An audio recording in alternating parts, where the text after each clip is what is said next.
Let me ask you something. If I told you that getting on the wrong bus could change your entire life, would you believe me? Because that's exactly what happened to me. One little mistake, what seemed like a small, everyday misstep, ended up altering everything. It all started one rushed morning. My alarm? Useless. Or maybe I just didn't hear it. Who knows? Either way, I was running late. I threw on the first outfit I could find, shoved some papers into my bag, and bolted out the door. No time for breakfast, no time for coffee. I was already imagining the death glare my boss would shoot at me for being late. When I got to the bus stop, it was chaos, people everywhere, and buses pulling up one after another. I didn't even think to double-check the route number. I just jumped on the first bus that came, desperate to save a few precious minutes. Big mistake. It wasn't until I was halfway through the ride that I realized I was on the wrong bus. I stared at the route map on the little screen above the driver's seat, and my heart sank. Seriously, Rosie? Could you mess this day up anymore? I thought to myself. I had no idea where this bus was even going. Should I get off and backtrack? Or just hope it would loop around to somewhere familiar? As I was weighing my options, the bus suddenly screeched to a halt. Everyone turned to look. Outside, I saw flashing lights and a crowd gathering near an intersection. There'd been an accident, a bad one. Two cars had collided, and one of them had spun out, slamming into the sidewalk. My stomach dropped. I recognized the intersection immediately. It was the exact spot where my usual bus would have been at that time. If I hadn't screwed up and gotten on the wrong bus, I could have been right in the middle of that mess. It was one of those moments where the world feels like it tilts on its axis. My hands were shaking, and my mind was racing with what-ifs. What if I hadn't made that mistake? What if I had been there? Would I have been hurt? Or worse? When the bus stopped a few blocks later, I decided to get off. My head wasn't in the right place to deal with work. I needed a moment to breathe. There was a little bench near the stop, so I sat down and tried to calm myself. That's when I saw him. He was sitting a few feet away, scrolling through his phone with a frustrated look on his face. I don't know why, but something about him caught my attention. Maybe it was his slightly messy hair, or the way he sighed like he was having a day just as bad as mine. "Excuse me," I said, walking over. "Do you know which bus goes to Riverdale Avenue?" He looked up, startled at first, but then smiled, a lopsided, easy kind of smile. "You lost too, huh? Don't worry. I've been sitting here for 20 minutes trying to figure out where the hell I am.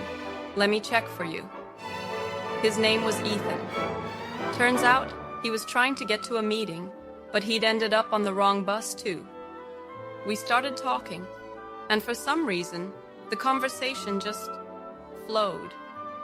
You know how sometimes you meet someone, and it feels like you've known them forever? That's how it was with Ethan. Then, he mentioned his dad.